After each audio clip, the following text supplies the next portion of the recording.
சரி பரவாயில்ல, நான் அதுல எனக்கும் அந்த இதுல இருந்து முடிச்ச மாதிரி தான் ஞாபகமா இருக்கு. கேள்வி கேட்டோம். ஆமா ஆமா. ம்.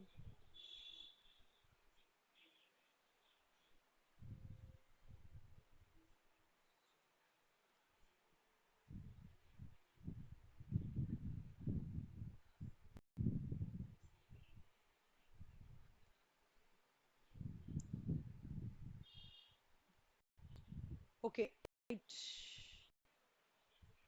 இப்ப பாருங்க, அசோசியேட் கம்பெனின்றது வந்து என்னன்னா, in relation to another company which has a significant influence. இந்த மாதிரி அசோசியேட்ஸ், ஹோல்டிங், சப்சிடரி அந்த மாதிரி வந்தாலே significant influence அப்படின்னு சொல்லிட்டு ஒரு வேர்ட் யூஸ் பண்ணணும்டா. Okay, but which is not a subsidiary company of the company having such influence and includes a joint venture company. For the purposes of this clause, significant influence என்றது control of at least 20% of the total share capital or of business decisions under an agreement.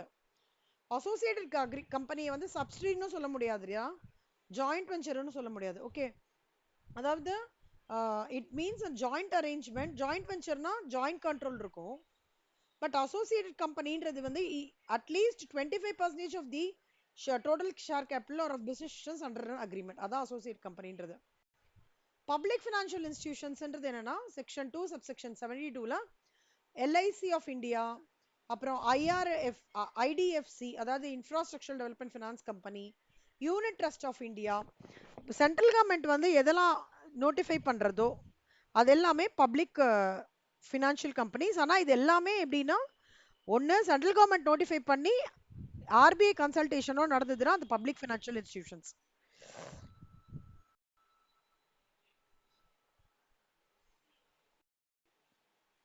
ஓகேவா செல்லம்?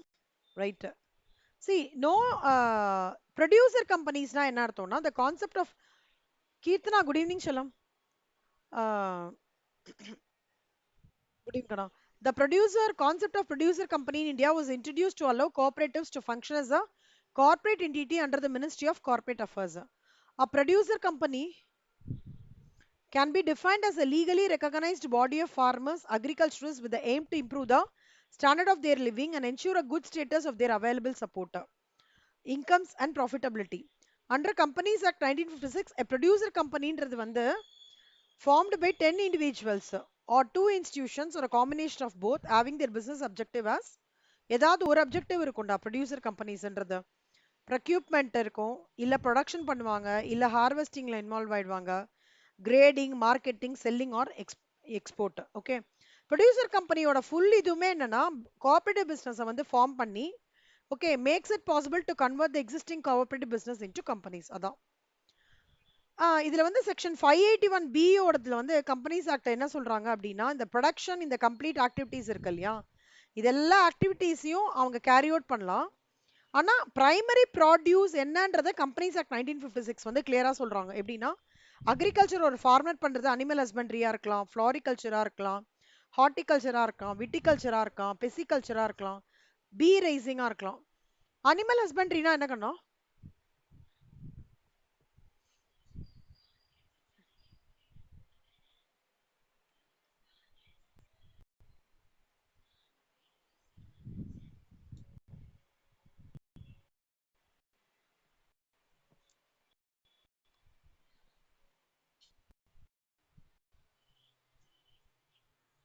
அனிமல்ஸை வந்து அதான் life stock.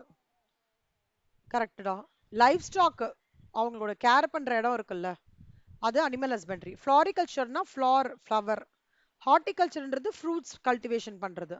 விட்டிகல்ச்சர்னா grape wine production. பிசிகல்ச்சர்ன்றது வந்து ஃபிஷ்ஷோடது கம்ப்ளீட்டா. Okay, ரீவெஜிடேஷன்ன்றது வந்து இந்த என்ன சொல்றது, the process of restoring vegetation to areas that have been disturbed either naturally or through human activity like after a fire or a mining operation. அதுதான் வந்து ரீவெஜிடேஷன். ஓகேவா கண்ணம்மா? இதெல்லாம் தான் வந்து அவங்க டிஃபைன் பண்ணியிருக்காங்க எதெல்லாம் வந்து பிரைமரி ப்ரொடியூஸ்ன்னு சொல்லிட்டு இதெல்லாம் இன்க்ளூட் ஆகுறது அப்படின்றாங்க. கம்பெனி ஃபார்மேஷன் வந்து 1% கம்பெனி டீட்டெயில்டாக பார்த்தோம் இல்லையா? ஸோ ரிஜிஸ்டருக்கு வந்து எல்லாத்தையும் நம்ம இன்டிமேட் பண்ணணும். சர்டிஃபிகேட் ஆஃப் இன்கார்பரேஷன் கண்டிப்பா வாங்கிக்கணும். Registered office copies and half all documents and information வந்து கண்டிப்பா ப்ராப்பரா ப்ரிசர்வ் பண்ணணும். இது ஃபார்மேஷன் ஆஃப் கம்பெனி செல்லம். Next is selection of the name of the company. Before the incorporation of the company, a promoter has to select a name for the company. While selecting the name, the promoter has to comply with the provisions of Rule 8, which gives a list of undesirable name that cannot be adopted. Promoter யாரா? Promoterனா யாரா? செல்லம் செல்லம் ஒரே ஒரு நிமிஷம் இருங்க கண்ணா. ஒரே ஒரு வந்துட்டேன். சாரி, கொஞ்சம் லேட் ஆயிடுச்சு. ஓகே. ஸோ ஃபார்மேஷன் ஆஃப் கம்பெனியில் வந்து 1% கம்பெனி ஆல்ரெடி வி saw. ரிஜிஸ்ட்ராக்கு வந்து எல்லா டாக்குமெண்ட்ஸ் எல்லாத்தையுமே ப்ராப்பரா நம்ம அப்டேட் பண்ணணும். And we should also issue a certificate of incorporation. அப்புறம் registrar shall allot the company a corporate identity number which shall be a distinct identity for the company and which shall not also be included in the certificate. இது எல்லாத்தையுமே register ஆஃபீஸ்ல வந்து ப்ராப்பரா வந்து இது protect பண்ணி வைக்கணும். ஆஃப் தி நேம் வந்து செலக்ட் பண்ணும்போது ப்ரொமோட்டர் தான் செலக்ட் பண்ணோம். While selecting the name of the company the promoter வந்து ரூல் 8 வந்து இது பண்ணணும். அதாவது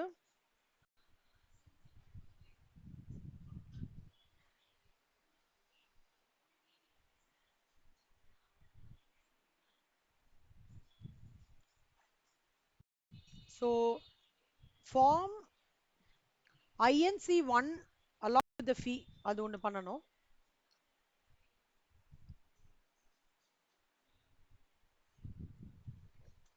ஃபார்ம் நம்பர் INC1. ஸோ அதுதான் வந்து first form application for the reservation of the name.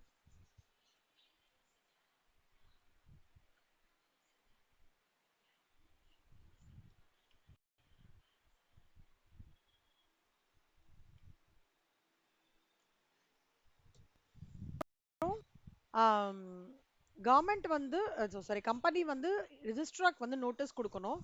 Form number IC2ல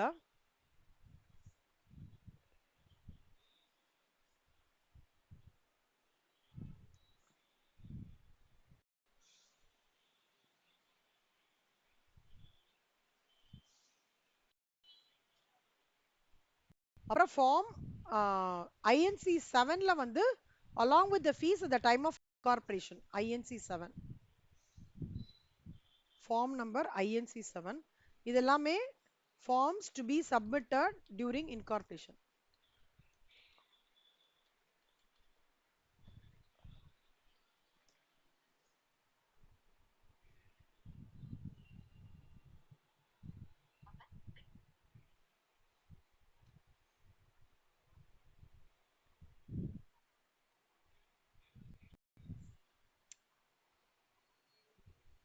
Next வந்து incorporation of a company. Incorporation of the company வந்து Section 7 of the Companies Act provides for the procedure to be followed for the incorporation of the company. Promoter of the company வந்து shall submit the following documents to the register of the companies. அவங்க வந்து ப்ராப்பரா follow பண்ணணும். Memorandum வந்து subscribers எல்லாருமே sign போடணும். அது வந்து declaration should be in the prescribe form by an advocate, chartered accountant, cost accountant, company secretary எல்லாருமே இன்வால்வ் ஆயிருப்பாங்க. ஃபார்ம் INC9ல வந்து declaration from each of the subscribers அதோட டீடைல்ஸ் எல்லாம் ஃபார்ம் நம்பர் INC9ல வந்து எழுதி இருக்கணும்.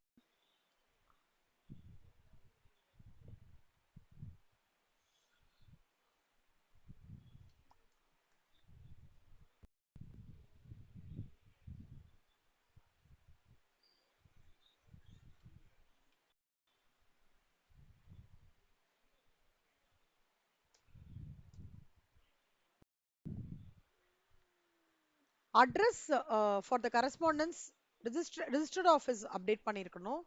all the particulars of for every subscriber to the memorandum along with the proof of identity இருக்கணும். see memorandum of association அப்படின்றது வந்து ரொம்ப முக்கியமான ஒரு விஷயம். மெமரண்டம்ன்றது கம்பெனியோட ஒரு ஐனா ஆர்டிகல்ஸ் ஆஃப் அசோசியேஷன் கம்பெனியோட இன்னொரு ஐ. ஸோ இந்த எல்லா டீட்டெயில்ஸும் ஃபர்ஸ்ட் டைரக்டர்ஸோட டீட்டெயில்ஸு, அப்புறம் வந்து இவங்களோட consent, advocate, chartered accountant, cost அக்கௌண்டன்டோட கன்சென்ட் எல்லாமே வந்து ரொம்ப கிளீனா அப்டேட் பண்ணியிருக்கணும். Memorandum and articles of association are the basic essential elements of the company. So it provides that for every company incorporated after the notification of ordinance shall not commence business unless the directors file a declaration within 180 days of incorporation that every subscriber has paid for the shares as agreed and register office has been verified by filing the necessary returns. Memorandum of அசோசியேஷன்றது நீங்க 11th படிச்சிருக்கீங்களா கண்ணா? இந்த memorandum of association ஞாபகம் இருக்கா? அதே தான் இங்க சொல்லியிருக்காங்க. மெமரண்டம் ஆஃப் அசோசியேஷன் அதாவது name with limited at its last word in case of public limited company and private limited company as its last word in the case of private limited company name clauseல போட்டிருப்பாங்க. அதே மாதிரி situation கிளாஸ்னா எங்க அந்த register office situated ஆயிருக்கு, எதுக்காக இந்த company form பண்ணிருக்காங்க, அது ஆப்ஜெக்ட் கிளாஸ்ல இருக்கும். வெதர் வந்து கம்பெனி லிமிட்டடா அன்லிமிட்டடா அப்படின்னு சொல்றது வந்து liability class. In case of company limited by guarantee, the amount up to which each member undertakes to contribute assets of the company in the event of its wound up, இல்ல in case of winding up அந்த cost, charges, expenses அது எல்லாத்தோட டீடைல்ஸும் இங்க வந்து update பண்ணிருக்கணும். Capital கிளாஸ்ன்றது எவ்வளோ authorised capital எவ்வளோ, இஷ்யூட் கேபிட்டல் எவ்வளோ, சப்ஸ்கிரைப் கேபிட்டல் எவ்வளோ, அந்த கம்பெனி அக்கௌண்ட் ஸ்டார்டிங்ல படிப்போம் தெரியுமா சாப்டர் 7ல authorised, issued, subscribed, called up, reserve capital இது எல்லா டீடைல்ஸும் அப்டேட் ஆயிருக்கணும். ஃபார்ம் ஆஃப் மெமரண்டம் இது ரொம்ப இம்பார்ட்டன்ட். டேபிள் ஏ வந்து should be furnished memorandum of association of a company limited by shares. Table B வந்து by guarantee and not having share capital. இது limited by guarantee and having a share capital. இது unlimited company and not having a share capital.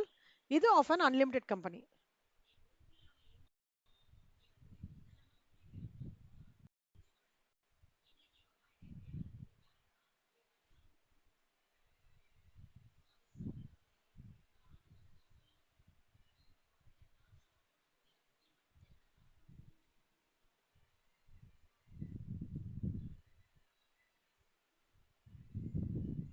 ஞாபகம் வச்சுக்கோங்கண்ணா, A B C D E G H அது அப்படியே கீழே போட்டிருக்கேன். இது மெமரண்டம் ஆஃப் அசோசியேஷனோடது, இது ஆர்டிகல்ஸ் ஆஃப் அசோசியேஷனோடது.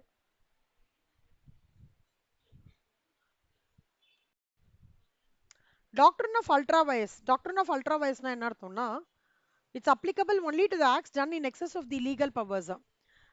அதாவது law permits that whatever there's the law not expressly forbid, it is only the when the law has called into existence a person for a particular purpose or as recognized as existence. uh, it is fundamental. அதாவது impact of doctrine of law னா என்னன்னா,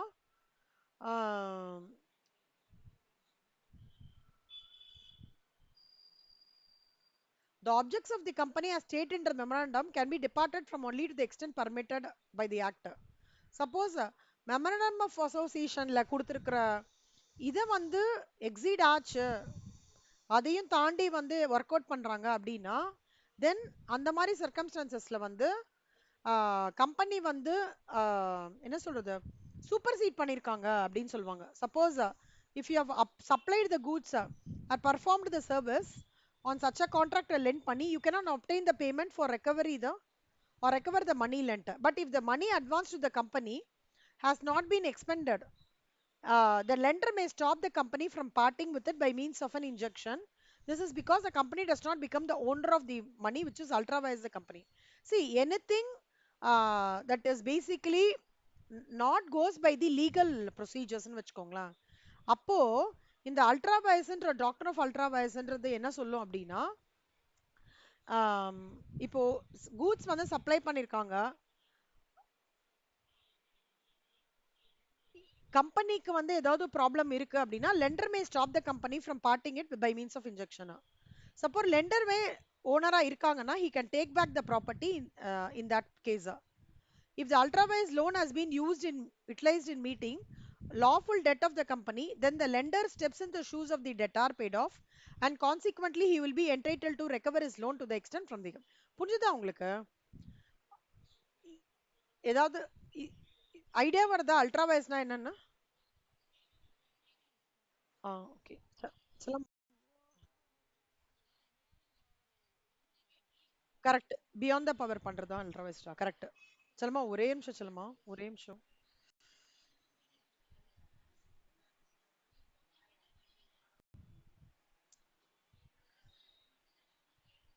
an act which is ultra vires the company being void. Voidனா என்ன கண்ணா அர்த்தம்? You cannot execute it, கரெக்டா? Enforcement பண்ண முடியாது, கரெக்டா? void கேள்விப்பட்டிருக்கீங்களா? ஆ அதாவது cannot be ratified என்ன அர்த்தம்னா accepted. ஓகே, எந்த கம்பெனியை வந்து ஏதோ ஒரு act, okay, which is ultra wise the company being void இருக்கிற பட்சத்துல share holders of the company வந்து அதை அக்செப்ட் பண்ண மாட்டாங்க. Sometimes act which is ultra wise இதுவா இருக்குன்னா can be regularized by ratifying it subsequently. Okay, for instance, if the act is ultra wise the powers of the directors, act வந்து um, um, um, power of the director against இருக்குன்னா the shareholders can rectify it. If it is ultra wise articles of the company, articles of the company வந்து ultra wise இருக்குன்னா company can alter the articles. Only if the act is within the power of the company, but irregularly பண்ணினா அப்படின்னாக்கா அது தப்பாயிடும். Ultra வைஸ்னா என்னன்றது கொஞ்சம் உங்களுக்கு டீட்டெயில்டா சொல்றேன்.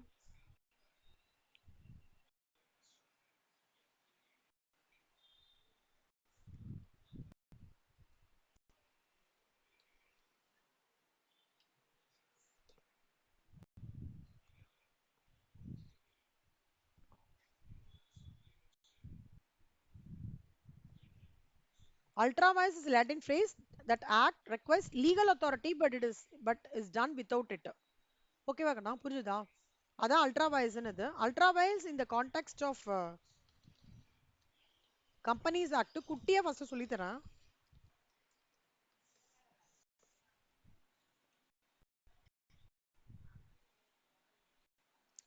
that lie beyond the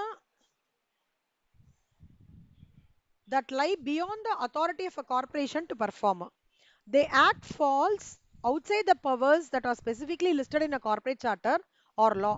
This can refer to any action that is specifically prohibited by the common charter. So ultra வயசுன்றது வந்து என்ன அர்த்தம்னா it is beyond the powers of okay any transactions or activities beyond the scope of a company or the authority endowed upon the custodian of the company will come under the scope of doctrine of ultra vires and can be criticized accordingly. புரியுதா கண்ணா? Scope கம்பெனியோட ஸ்கோப்பே இல்லாம இல்ல அதையும் தாண்டி ஸ்கோப்புக்கு தாண்டி ஒரு விஷயம் நடந்திருக்கு அப்படின்னா டாக்டரின் ஆஃப் அல்ட்ரா வயர்ஸ்ன்னு சொல்லுவாங்க. இதை வந்து கார்ப்பரேட் சார்ட்டர்ல இதை வந்து ப்ரொஹிபிட் பண்ணியிருக்காங்க. இதை கம்பெனி வந்து ராட்டிஃபை பண்ண முடியுமா அப்படின்னா any act of a company beyond the objects is called as ultra vires. And ultra vires is considered to be void, okay, and cannot be ratified if all the members wish to. Even if all the members see something void எடுத்தனாலே contract ஆக்டோட basic thing என்ன? Basic thing of contract act என்ன? யாராவது recollect பண்ண முடியுமா?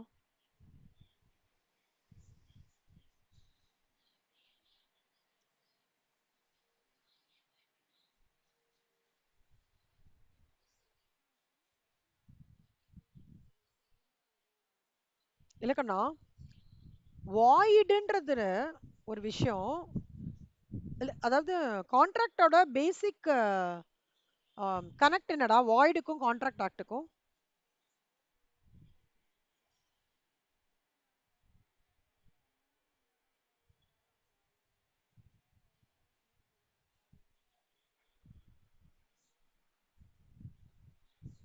என்னடா யாரா ஒருத்தர் ஒண்ணு சொல்லுங்க கண்ணா.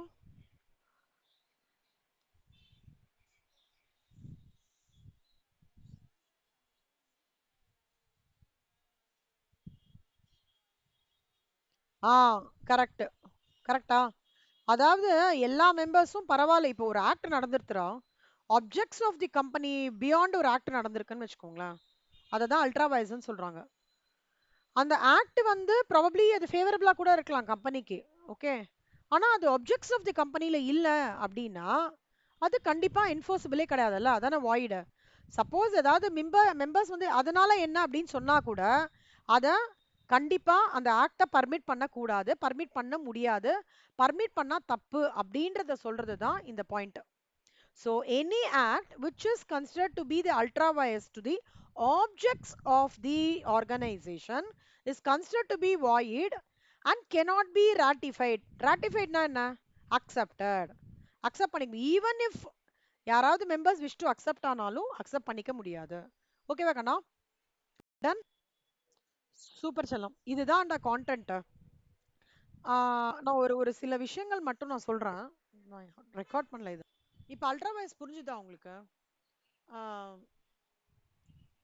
Ultra wise loan has been utilized in meeting lawful debt of the company, then the lender steps into shoes of the debtor paid off, and consequently he will be entitled to recover his loan to that extent from the company.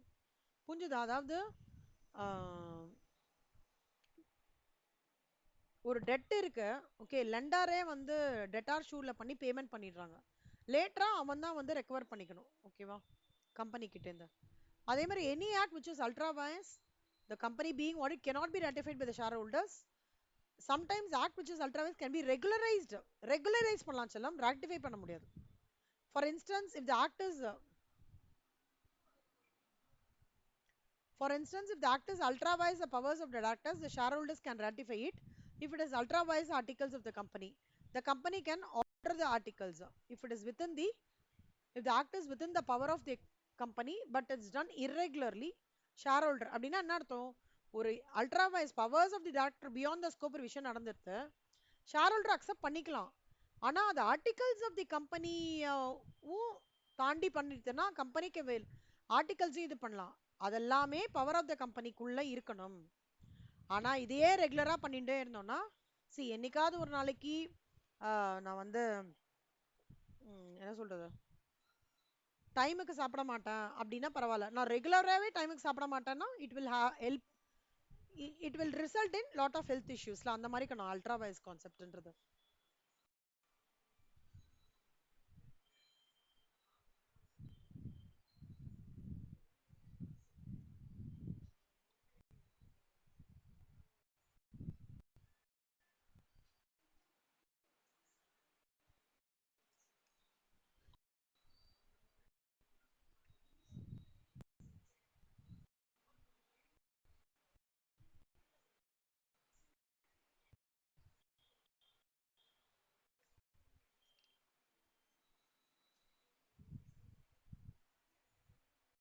The term ultra vires is beyond powers செல்லம். ஓகேவா? இது போடவா பார்த்துக்கிறீங்களா? குட்டியா ஈஸியா போட்டிருப்பாங்க. ஈஸியா படிங்கடா, கஷ்டப்பட்டு படிக்காதீங்க, ஜாலியா படிங்க, ஈஸியா படிங்க. கஷ்டமா இருந்ததுன்னா அந்த கான்டென்ட் புரியலையா, நான் வந்து இதான் சப்போர்ட் பண்றேன் உங்களுக்கு. நல்லா இன்ட்ரெஸ்ட் ட்ரை பண்ணி படிங்க. நானுமே ஃபைனலுக்கு அந்த இதுதான் எடுத்துக்கிறேன்டா, குவில்பாட் தான்டா.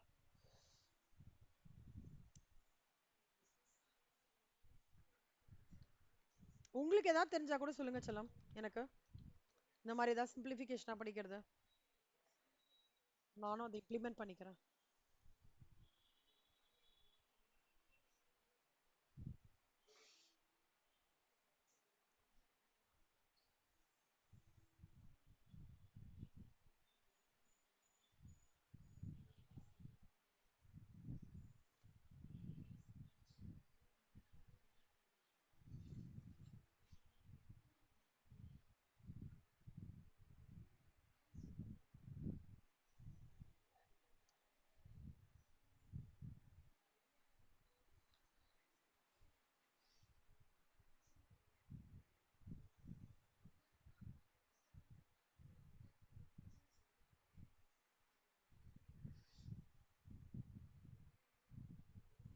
உங்களுக்கு ஏதாவது டவுட் வருதா செல்மா இதுல?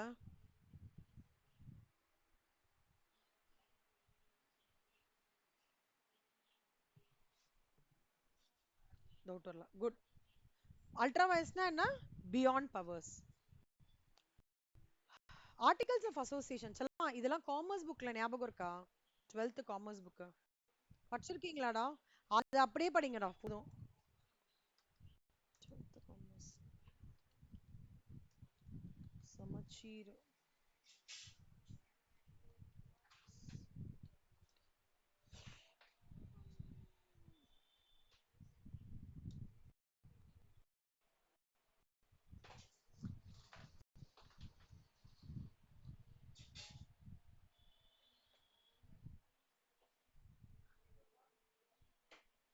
இது வந்து 12th இருந்ததா 11th இருந்ததா காமர்ஸ் இந்த memorandum of association articles of association.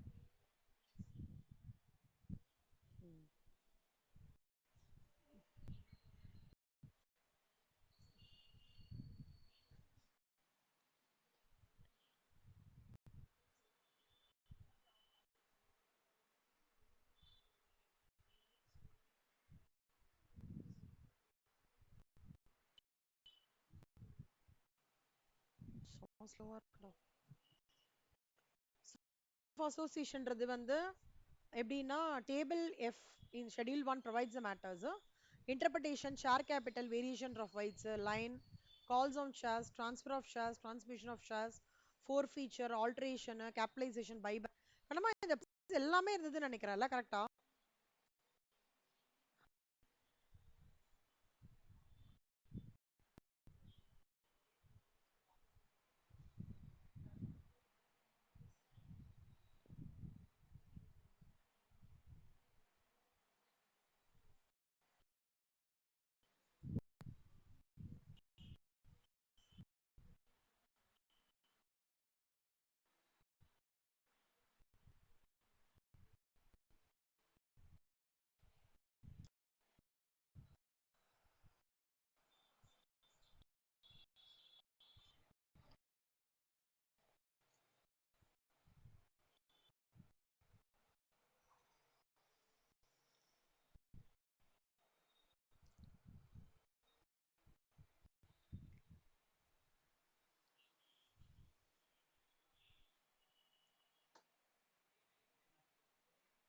எந்த சாப்டர்டா 11th வரும்?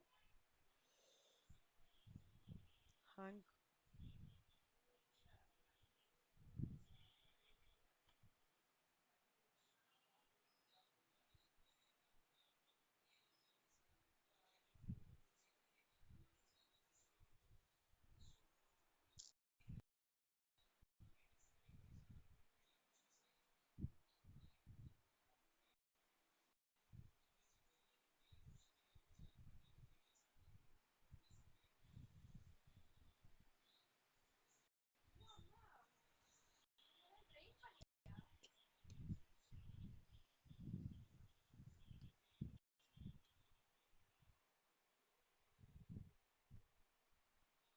செல்லம் இது அப்படியே படிங்கடா. இதுல இருந்தே படிச்சுக்கோங்க செல்லம்மா சரியா? இதுல இருந்தே படிச்சுக்கோங்க கம்பெனி மீட்டிங்க. ஓகேவா? கேரக்டரிஸ்டிக்ஸ் ஆஃப் அ கம்பெனி இங்கே வருதே பாருங்க செல்லம்மா. இது அப்படியே படிங்க. One share one vote advantages இந்த இதை ஃபுல்லா படிச்சிருங்க. Types of companies limited by guarantee இதெல்லாம் உங்களுக்கு ரீகேப் தான் பண்ண மாதிரி தான் இருக்கலாம். Private company public company company limited by shares holding memorandum of association name clause படிச்சுக்கோங்க. இதுலேருந்து situation clause objective clause okay liability clause capital clause association clause articles of அசோசியேஷன்றது வந்து பர்பஸ் ஆஃப் தி கம்பெனியும் duties and responsibility of the மெம்பர்ஸும் கொடுக்கறது. It's an important document. Register of கம்பெனியோட file பண்ணணும். அப்புறம் இதுல வந்து டேபிள் ஏ வந்து is document containing rules and regulations for the internal management. Contents என்னெல்லாம்னா share capital rights of each class manner of transit declaration of dividends borrowing powers of the company அப்புறம்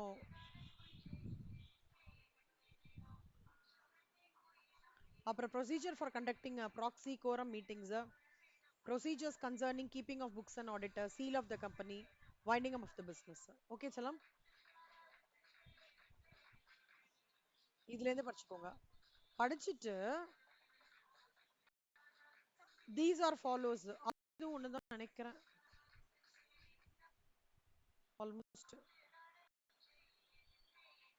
transfer of shares இது இந்த 12 points படிச்சுக்கோங்க. ஓகேவா?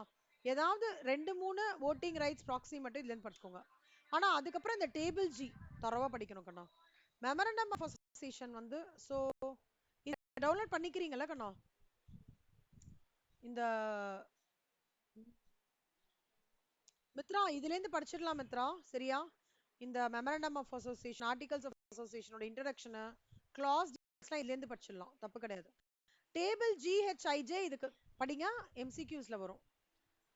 Signing of memorandum and articles of association வந்து should be signed in the following manner. ஒவ்வொரு சப்ஸ்கிரைபரும் sign பண்ணோம், name address இருக்கணும், விட்னஸ் இருக்கணும், சப்ஸ்கிரைபர் டு தி மெமரண்டம் இல்லிட்ரேட்னா தம் இம்ப்ரெஷன் வச்சிருக்கணும், கரெக்டாக மெமரண்டம் ஆர்டிகல்ஸ் ஆஃப் அசோசியேஷனை கரெக்டாக படிச்சிருக்கணும், சப்ஸ்கிரைபர் வந்து எல்எல்பினா partner of the LLP duly sign by authorise by the resolution.